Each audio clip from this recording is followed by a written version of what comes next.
Del versículo 24 ¿cómo?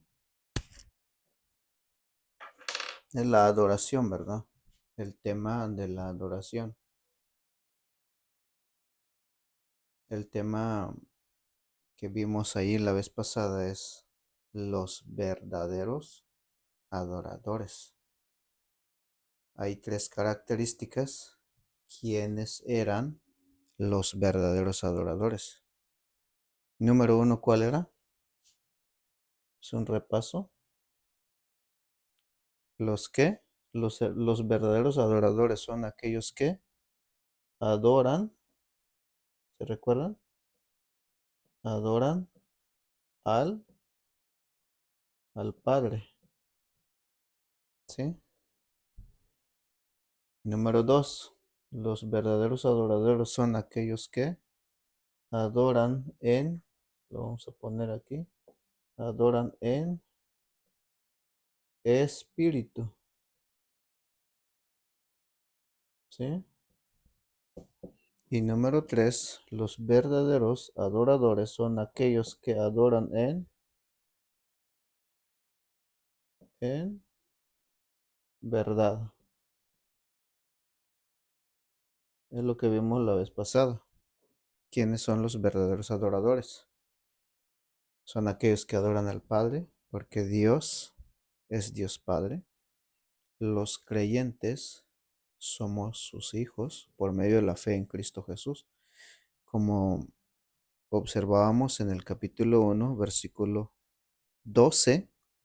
Échenle un vistazo. Versículo 12, capítulo 1, versículo 12. Dice: más a todos los que le recibieron, a los que creen en su nombre, les dio potestad de ser hechos hijos de Dios, los cuales no son engendrados de sangre, ni de voluntad de carne, ni de voluntad de varón, sino de, de Dios. Entonces, los verdaderos adoradores son aquellos que adoran al Padre. ¿Sí? O sea, Dios es nuestro Padre por medio de la fe.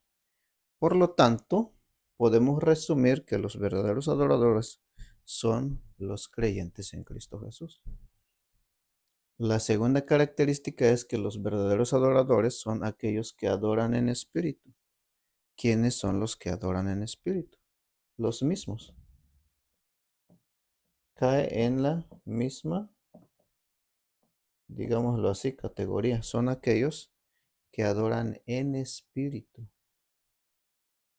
Decíamos que en espíritu era porque ya no se refería a un sitio específico como en el caso de Jerusalén o en el caso de Samaria, donde se establecieron dos lugares de adoración, sino que va a ser en todo lugar, va a ser en cualquier lugar, pero sobre todo en espíritu porque tiene que ver con la persona, desde su espíritu, desde su alma, desde el interior.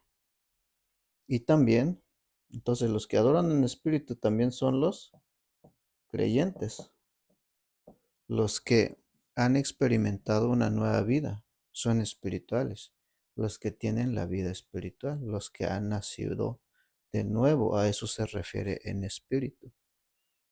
Y también porque tienen al Espíritu Santo, son guiados por el Espíritu Santo, los creyentes. Entonces eso les lleva a una correcta adoración a Dios. La tercera característica de de los verdaderos adoradores es que adoran en verdad. En verdad se refiere a la misma persona de Cristo. Cristo es la verdad, pero también se refiere a la palabra revelada, basado en este nuevo marco de adoración que tenemos en el Nuevo Testamento, que se adora a Dios por medio del Señor Jesucristo. ¿Ok? En verdad puede referirse a lo contrario a la verdad, que es la falsedad, la mentira, la hipocresía. El pueblo de Dios en el Antiguo Testamento dice: Dios, que de labios me honran, pero su corazón está lejos de mí. Ajá, entonces también puede referirse a eso, sobre todo la verdad en Cristo, la realidad, la veracidad. Antes eran sombras nada más, como hemos estado estudiando también. Ahora la verdad es Cristo, la verdad también de su palabra. Que es una, podemos también, esta palabra verdad implica algo genuino también. ¿Ok? Genuino. Y realmente es una característica también de los creyentes que han creído en la verdad. La adoración bajo, bajo el antiguo pacto ya no se hace el día de hoy. Ya no hay un tabernáculo, ya no hay un templo donde se puede ir a adorar. Ahora la realidad, la verdad es en Cristo. Muy bien, eso es a manera de repaso. Ahora, la razón, ¿cuál era la razón? ¿Por qué se debe adorar al Padre en espíritu y en verdad? La razón está en el siguiente versículo que estudiamos, en el versículo 25, ¿no? Juan 4, versículo.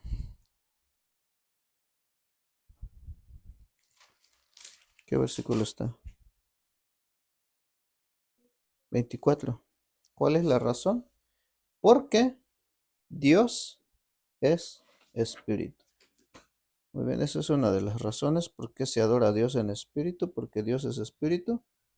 Y también dice, y los que le adoran en espíritu y en verdad es necesario que le adoren.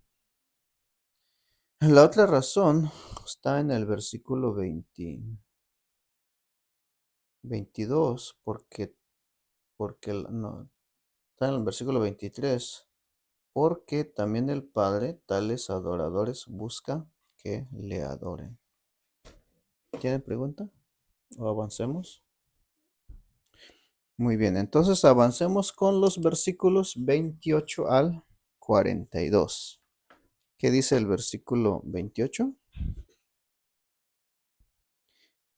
Entonces la mujer dejó su cántaro y se fue a la ciudad y dijo a los hombres. ¿Qué hizo la mujer después que habló con Jesús? Después de decirle, el Señor Jesús le dijo a la mujer samaritana que él era el Cristo, ¿no? Es lo que terminamos viendo en el versículo 26.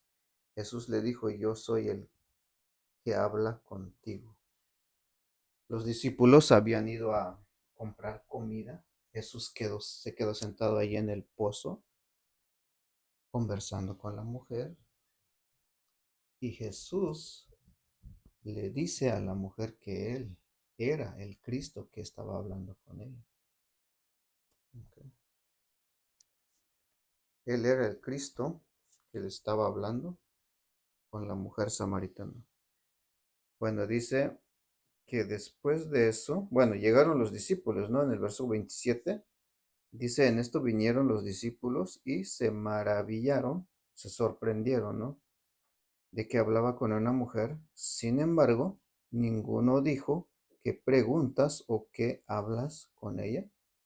O sea, nadie se atrevió a interrogar al Señor porque estaba hablando con una mujer, porque eso no era bueno ante los ojos de la gente en esa época. Sí, como ya les mencionaba, ¿cómo se dice? Había una, en el sentido de que los judíos y los samaritanos no podían hacer tratos, no podían tratarse, había un rechazo, había una enemistad, había un conflicto entre ellos. ¿Cómo puede ser que un judío como Jesús estuviera hablando con una mujer samaritana? Pero aquí se sorprendieron los discípulos. ¿Qué hizo la mujer? Dice que dejó su cántaro. Iba a traer agua. Después de esa conversación, cuando llegan los discípulos, probablemente para dejarlos solos, pero sobre todo la mujer, es interesante la reacción de la mujer, dejó su cántaro y ¿qué dice? Y fue a la ciudad y dijo a los hombres. ¿Qué es lo que encontramos aquí? La mujer ahora sale a anunciar la reacción de la mujer. Dejó su cántaro, quizás regresó después, probablemente, después de darle de beber al Señor. Podemos ver aquí cómo la mujer llevó la noticia o este mensaje. No se quedó sentada ahí, no se fue a su casa. Y podemos observar el gozo que había encontrado la mujer y su deseo de compartir con la gente. Por eso el texto dice, y dijo a los hombres, es decir, a su gente en esa ciudad de Samaria, versículo 29, que dice, hace una invitación, venid y ved a un hombre. ¿Qué es lo que dice ahí? Que me ha dicho todo cuanto ha hecho. Eso se llama testimonio. Está dando su testimonio. Me ha dicho cuánto he hecho. Pues los samaritanos seguramente conocían a la mujer, sabían de su vida. Entonces les dice, mira, este hombre me ha dicho todo lo que soy, todo lo que he hecho en mi vida. Ujú. O sea, aquí el asunto es de que, ¿cómo puede ser que una persona sin que lo haya visto antes, sin que sea su vecino o que viviera cerca como para que haya visto toda el historial de la vida de la mujer? ¿Cómo puede ser que un hombre le dice todo lo que es? Es como si viniera un extraño de otro lugar y te dice, mira, has hecho esto, esto, esto y esto. Y es exactamente lo que has hecho. Te quedas sorprendido, ¿no? ¿Cómo sabe este hombre? Entonces lo que podemos ver aquí es la omnisciencia de Jesucristo. Como Jesús es Dios, Él tiene esa cualidad, esa característica, capacidad de conocer todo una persona. Eso solamente el Dios lo puede hacer. Nosotros no sabemos ni lo que piensa una persona. Pero en todo el libro de Juan encontramos que Jesús conocía los corazones y los pensamientos de los fariseos y de todas las personas. Y aquí nuevamente podemos ver con una mujer que Jesús puede conocer toda la vida de una persona. Entonces es lo que testifica esta mujer. Y luego dice, añade con una pregunta, añade el mensaje, la invitación, le añade una pregunta. ¿No será este el Cristo? Este hombre que me ha dicho todo lo que he hecho, ¿no será este el Cristo? Esa palabra Cristo, que significa Mesías, ¿sí entienden qué es Cristo? Así se llama Jesús, ¿verdad? Jesús es su nombre, pero también se llama Cristo. Y Cristo es una palabra griega que viene también, o que es lo mismo que decir Mesías, pero el Mesías es una palabra en el hebreo, que realmente tanto Cristo o Mesías significa ungido o enviado también, cualquiera de los dos, pero sobre todo ungido es lo que significa. Es decir, alguien enviado por Dios para hacer una tarea especial de parte de Dios. Esto significa que viene con una misión especial. Es el Cristo, es el Mesías o es el ungido. Es que en la idea en el Antiguo Testamento se ungían a las personas para servir a Dios. Por ejemplo, los reyes se les derramaban aceite sobre sus cabezas, bajaba por sus vestidos. De esa manera le llamaban el ungido de Dios. ¿Por qué? Porque era un hombre que había sido elegido para, para gobernar en el caso de los reyes, pero todo esto venía de Dios. También los sacerdotes en el Antiguo Testamento se les ungía. Sobre todo el sumo sacerdote se le derramaba aceite en su cabeza también. Se mojaba su barba y rociaba todo su vestido. Entonces, ese era un ungido para una tarea especial. También se le ungían a profetas. Se le derramaba aceite con un cuerno de animal, quizás de chivo, creo, de esos cuernos. Se llenaba y lo ungían. Ese era ungido para hacer una tarea especial. O sea, la idea aquí es que Cristo ha sido enviado para hacer una tarea especial. Esa es la idea de este título o de este nombre.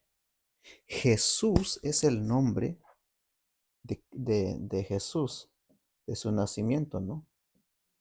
Pero Jesús mismo es como un título que significa, podemos dividir en dos partes, Jesús o Yeshua creo que es en el idioma hebreo también, que significa Jehová salva, o lo podemos resumir simplemente como Salvador. ¿Ok? Eso es para que vayan entendiendo los nombres que son importantes en la Biblia. Jesús significa Salvador. Sí, es un nombre humano con el que se le dio al nacer, como ustedes, ¿no? Yo les puse sus nombres cuando ustedes nacieron. Y así todos nacimos y nuestros padres pusieron nuestros nombres como nos llamamos. Pero en el caso de Jesús, el Hijo de Dios, es algo muy profundo porque tiene un significado. Ujú. Muy bien, entonces ese es el contenido que trae esta pregunta de la mujer diciéndole a su gente, ¿no será este el Cristo? ¿No será este el enviado de Dios? ¿En qué versículo estamos? Versículo 29. La pregunta es, y la respuesta es sí. La pregunta es, ¿no será este el Cristo? La respuesta es sí, porque ya la mujer ya sabía, pero ella anuncia, informa, le dice a su gente a manera de pregunta, que la respuesta debería ser sí. Versículo 30. Entre tanto los discípulos le rogaban diciendo, Rabí. La palabra rabí, ya se los mencioné también en una ocasión, ¿no? Rabí significa ¿qué? Maestro. ¿Ok? Significa maestro, un instructor. Así le llamaban los discípulos a Jesús, ¿no? Que le decían, Rabí, come. Versículo 32. Él les dijo, yo tengo una comida que comer, que vosotros no sabéis. Jesús les dice, yo tengo una comida que ustedes no lo saben, no conocen. O sea, no entienden en otras palabras. Los discípulos habían ido a comprar, regresaron con la comida y dice que le rogaban, come, rabí, maestro, come. Versículo 33. Entonces los discípulos decían unos a otros, ¿le habrá traído alguien de comer? Comenzaron a preguntarse eso, ¿no? Jesús les dijo, mi comida es que haga la voluntad del que me envió y que acabe su obra. Es una comida espiritual. Los discípulos traían pan, traían carne, no sé qué tanto traían, ¿no? Entonces Jesús dice, tengo algo más importante que comer. Tengo una comida especial que ustedes no saben. ¿Cuál es esa comida? Es que haga la voluntad del que me envió. ¿Quién le envió? El Padre. Dios envió a su Hijo a este mundo. Esa es su comida, hacer su voluntad, aquel que le envió. Jesús, cuando estuvo aquí, no hizo su propia voluntad, hizo la voluntad del que le envió. Por eso creemos en el Padre, que es una persona diferente al Hijo. No es la misma persona como algunos enseñan. Dios es el Padre y lo envió su Hijo a este mundo. Y luego dice, y que acabe su obra. Ahora, ¿cuál es la voluntad del Padre? ¿Y cuál es la obra de Dios? Sí, los siguientes versículos nos, nos muestran cuál cuál es esa obra. Pero lo podemos resumir que se refiere a la salvación. Bien.